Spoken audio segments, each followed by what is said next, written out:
Right. I always wanted to be a pop star, so this is my chance.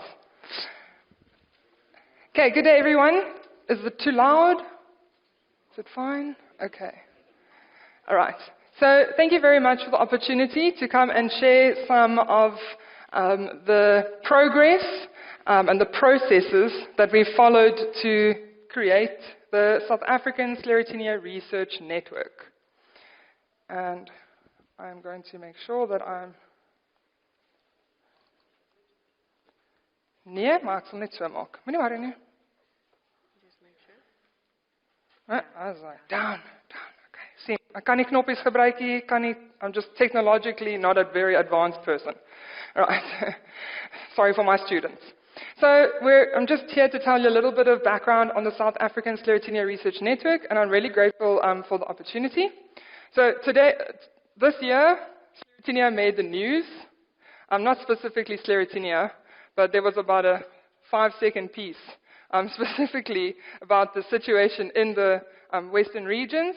And unfortunately, it made the news, and I'm grateful to Mickey from Grain SA for sharing this with me. Down. Right, so let's just take a step back and look at the foundation of where the network comes from. So early 2000s, there were the initiation and the minutes at the PRF, Protein Research Foundation, on Sclerotinia research. And during this time, it was also soybean rust happening. And so I think we also need to keep in mind the bigger picture, that we're not working with one disease.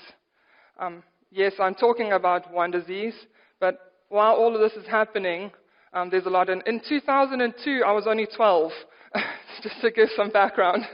And I grew up in Pietermaritzburg, in the city, and I'm not a boeremeisje, so this is something that I've learned through my 14 years at university. So in 2005, we noted that there was a lot of sporadic occurrences of Sclerotinia, but it wasn't something that was considered a production constraint. And I think this might have to do with the fact that the soybean rust was really becoming a big problem. In 2004, they had the rust working group that was initiated. Then in 2006, the Crop Estimates Committee initiated their surveys for Sclerotinia. And in 2007, we started to notice a lot of prevalence. A lot more disease occurrences were happening. And this was in stem and head rot, so both sunflower and soybean. And in 2013, there was even greater prevalence of sunflower head rot. And this is something that has, I think, really exploded over the last almost decade, next year decade, sunflower head rot. And in 2016, the CEC, the Crop Estimates Committee surveys were discontinued because they did not meet the expectations and the response. And this is also understandable considering the load and the burden that producers undergo. So let's talk a little bit about Sclerotinia sclerotiorum and how I fit in to this and why I'm here today briefly. So in my honors year, my professor was Professor Neil McLaren, and he's an epidemiologist, so we look at plant disease epidemics. And Sclerotinia is the most wonderful teaching tool because it has over 400, probably over 500 plant host crops. They do not have forma specialis, specific species for different crops. And that's why the pictures you're seeing here, cabbage, soybean, sugar beans, sunflower, onions, kakibos, lettuce, more sunflower and soybean, and they come from different sources. These three at the bottom are all Sclerotinia sclerotiorum. It's one pathogen. It looks different on the petri dish, but it's causing all of these diseases. And the South African population does not have a lot of recombination within it, which means they're all very much similar genetically. Right? And that's because we make the assumption that we have a young population that still has the potential to diversify under disease pressure or selection pressure. That's not my forte. I'm a boots-on-the-ground kind of girl. We'll have to speak to the molecular biologist to give some background on that. And from my research, my professor then had a student, Lisa Rothman, or at the time Bester, that looked at inoculation techniques and how we could use these inoculation techniques to evaluate cultivars. And this work actually comes from work that he did with Marika Craven, who's now at Bethlehem ARC. So from this work, Madeleine actually completed her PhD in this year, and we've looked at how the cultivars can contribute to potentially controlling Sclerotinia. But the important thing is that for me was in 2017, I was a very eager PhD student with a professor that liked me. He challenged me a lot to rattle cages and make waves. And if you know me, then you know I'm going to say challenge accepted. And he said to me, Lisa, I will fund a trip for you to go to Minnesota and present some of your research there if you do the effort to find out if you can and stuff. Well, it was just 1 or 2 emails, and I said to him, Prof. Mac, I'm sorry, you've booked yourself a ticket to Minnesota with me, and off we went.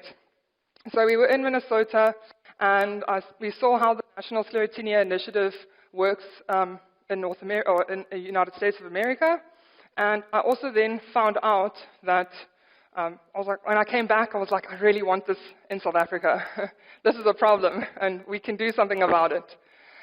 So then in September of 2017, I reached out, and we came together for our first meeting. And this was coordinated and funded by Alan L. Agric Services and Grain SA.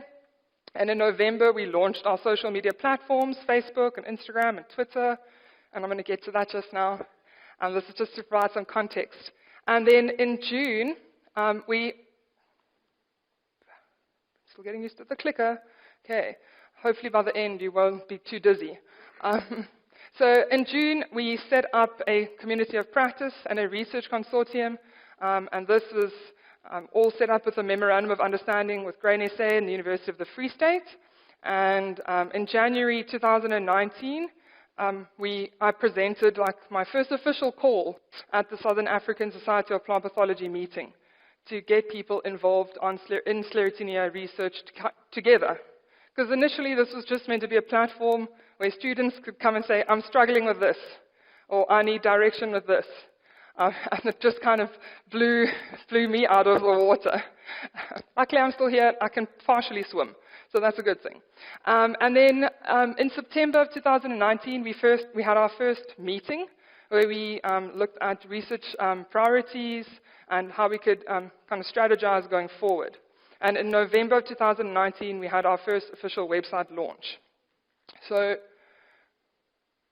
2017, you have an eager PhD student, an enthusiastic supervisor, who also noticed that the 16th International Sclerotinia Workshop to be hosted in Brazil didn't have anyone on their program from Africa. And yeah, that was my reaction.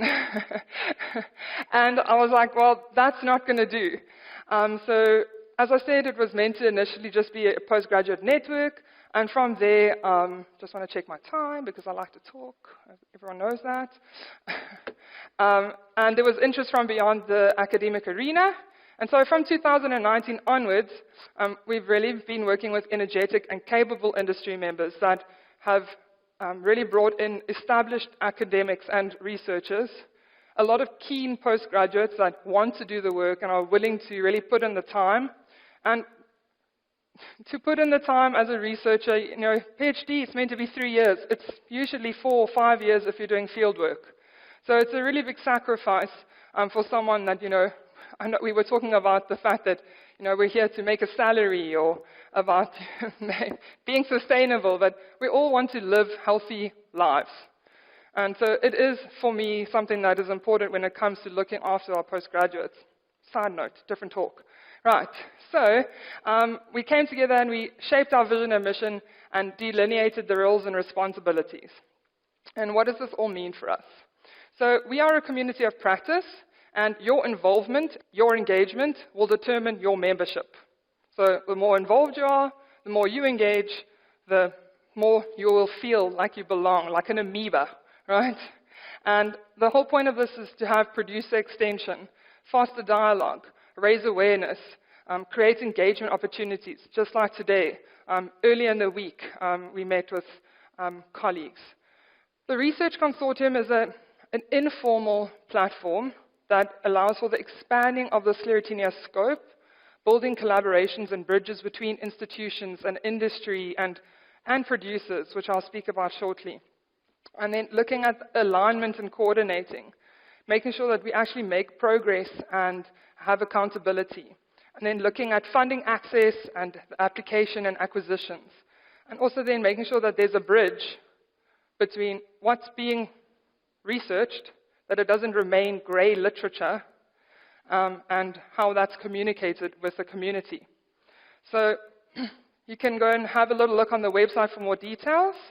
A little bit of the social media that's actually happened is we've had a 243 person increase that follow the Facebook platform. Now, I know this sounds really silly, but we do live videos and we share research and infographics, which is what I'm going to speak about now. And we see that, I think this is probably my mom that's like checking in on me from Pietermaritzburg. Or maybe it's, I don't know, maybe Rolf, maybe from the KZN side, they're detecting you there. Right, so there's a lot of, what benefits does it have? Why do we do the network, and why do I make the effort? Well, I make the effort for the producers, because they will phone me. My personal cell phone number is on Facebook, so if you want it, you can find it there. We've had so many interesting communications where producers send photos of apathesia and ask, is this what I should be looking for or not? Look at the symptoms. And so I'm really happy to share that and make sure that everyone gets to see what other people are seeing and learning. Something that's been important for us is sharing information from being able to identify the the fruiting structure. So this is a bird's nest fungus. It is non-pathogenic. And over here, we have our little, not-so-friendly friend, the apathesia. And it looks like a saucer of a teacup. And that saucer is actually what causes the problem. It is the origin of the ascospores that disperse into the air and can result in the initiation of disease. So one of the other questions that we had from producers, branching from this, was, right, I see their mushrooms, these little bird's nest fungi. But I've seen lots of other mushrooms. How do I know that it's not apathesia? So I put out a call on Facebook, and I said, just send me your photos, and we will put together what you are seeing in your fields. And it's just some pictures from different producers, and we did rough identifications of these different mushrooms, and it kind of gives them an idea of, all right, I don't need to panic, or do I need to panic? I see there are apathesia. So there have been some video uploads, and this is just an example of Sclerotinia sclerotiorum puffing out of ascospores. So those millions of spores have the capacity to, would you like to see it again? Yeah?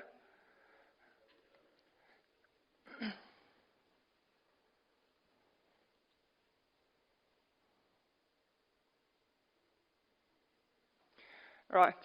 So everyone take your hand out and look at your small finger. If you're about 6 foot, don't look at, like me, don't look at your own hand, find someone that's a bit shorter. That's about the size of an apathesia, right? A biggish apathesia, right? Just to help you if you're going to be in the fields. I know it's going to do it again. Right. So then we started not doing only video uploads, but live Facebook videos. Right, good day everyone. Just going to wait for the airplane. There you go. So, as I said, we are busy doing our cultivar evaluations on sunflower for sunflower head rot, and Madeleine and I thought we would go through some of the symptoms and signs associated with Sclerotinia.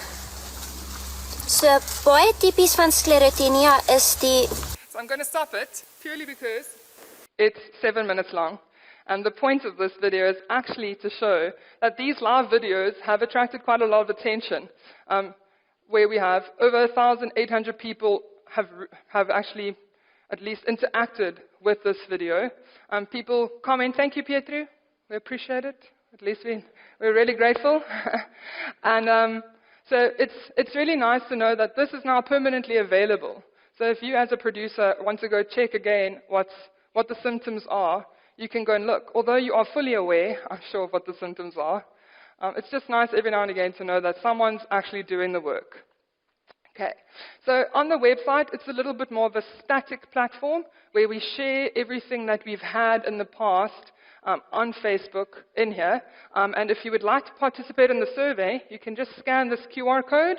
I want to see at least 2 people, not just taking a photo. Hi, but scanning it. Great.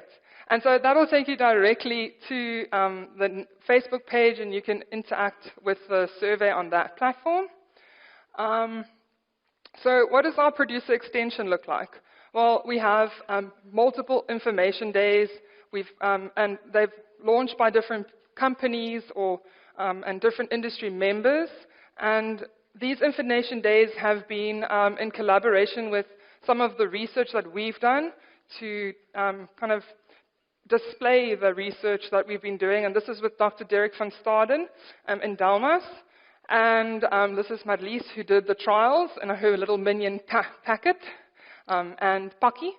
And we are just explaining the different cultivar trials and the inoculation techniques we had to producers. We've had farmers' days in Marquardt, multiple working groups or information groups with Grain SA. This was specifically with Dr. Paul Underwood. There's Nelia, you'll meet her just now. And then we had a Farmers' Day specifically in Marquardt. And from this Farmers' Day, we actually met one of our future collaborators, who you're going to meet shortly. So we also have Lizette Nouwer, who's from the Western Cape, and they focus on canola research. And most recently, we had a wonderful Farmers' Day with Godfrey, Dr. Godfrey Huntley from UP. And it was really a fantastic day to experience with smallholder producers. Thank you for having me here and to talk about corrupt you all. Last year, they included a small bit of Sclerotinia in my presentation, and then multiple different platforms that different collaborators have contributed to. So Dr. Sophia Maali, Dr. Annelie de Beer. Annelie, where are you? There. Yeah, we've worked together and we've done cultivar evaluations and shared that information on multiple platforms, even on peer-reviewed platforms. And the reason why I think it's important to mention, it's the fact that we want to make sure we have the connection, from the field to the farmer, but it's also something that has been peer-reviewed and is, reliably presented. I've even been on Around the Block with Anthony Jarvie. I don't know where he is now, but if you want to listen to a cool podcast, that's one you should put on your playlist. Right, being Around the Block. So what happened at Marquardt was we met Oom Koos Strydom, and he is a farmer from Klokkelaan. He said, "Julle, ek het 'n probleem. You guys, I have a problem." I said, "Okay, everyone's got a problem." He goes, "My cattle are feeding on the reste." Weet jy, wat is reste? I'm actually English. The stubble. The cattle are feeding on the stubble of the sunflower and moving between fields. Veroorsaak ek my eie probleem op die plaas? Am I causing my own problems on the farm? And we're like, oh, we don't actually know the answer to this. We don't know what happens when cattle eat sclerotia, digest them, and leave their estes behind. So Marlies said, challenge accepted. She's just like me. And we went and we found out the scoop on cow poop. And Marlies had collected, I think, 21 dung samples, and with her hands enumerated sclerotia out of it. If you don't, that's commitment. And so Marlies counted all the sclerotia, and then we plated them out to see if they're still viable. Because if they can still germinate, what's the result of that, or the implication is, Wimkoos was maybe causing his own problem. So from this, we actually found quite a few sclerotia, 104 in total, and we put them in different weight classes. And the reason why we look at the different weight classes is because they have different capacity to produce apothecia. Larger sclerotia are more likely to produce more apothecia, which means more inoculum potential, which means more disease, if there are conducive environments. And we saw that there were only two really significant, there were only two sizes that still germinated, and it only counted for 4% of the total samples. So I think it was only like 3, because it's 104 was the total. So I think it was 3 sclerotia that could still germinate. So here's some innovation. Whatever's happening in cattle is what we need to get rid of sclerotia, right? And to reduce the melanin around the sclerotia. So this is just research that's come from interacting at Farmers' Days. The community of practice is there to make sure that we can have a shared domain. We can share practices, make sure we move from theory.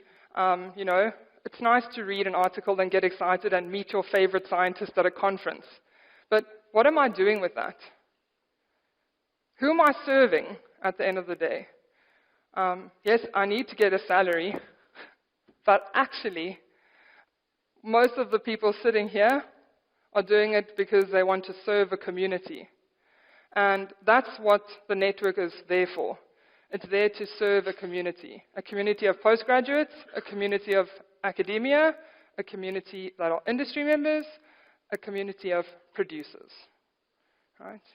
And we would like to invite you to get involved and to connect with us as the network. And if you think you would like to take over the Facebook page for a week, please, that would be really great, so that we can diversify and see the different voices of Sclerotinia.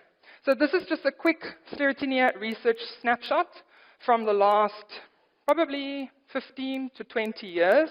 I've just put it in themes. I did the safe thing, and I didn't mention any names. You always run the risk of leaving someone out. So there's really been a diverse array of different research, and 80% of this has been practical research, applied research. And I want to quickly go back. These are just the institutions that have been involved. I put them in mostly alphabetical order. So what are we? We are an open resource for participation. We want you to come and reach out, engage with us. As I said, your engagement is your membership. Right? The more you interact with us, the more you'll know who's involved and where to go if you have questions. And it's not just about getting money to do research or getting answers. It's about knowing what's been done, what works, what doesn't work, what direction are we moving in. I mean, do we need to be roped in a little bit and just told, I think we need to go back and look back to the basics and make sure we're doing applied work that does serve a community. You can reach out to myself or Dr. Miki Himan from Grain SA. And just a short blurb, on the 13th of October, you can keep an eye out. It will be a hybrid event. If you are interested, you can contact Miki at Grain SA. It's to make sure that we get industry participation and stakeholder engagement, that we can continue funneling our efforts together and working together. So I just want to say thank you to everyone that's funded the network and for all of you that have listened to me drone on for the last 25 minutes. If you scan this QR code, you can, a Google form will pop up, and you can put your contact details in. If you would like to become part of the network communication or find out a little bit more or receive this presentation in your inbox, you can just scan that QR code, and it will pop a form, and I will get notified, and I will send out that this presentation to you by the end of the week. So thank you very much for your time, and I will wait for questions during the panel.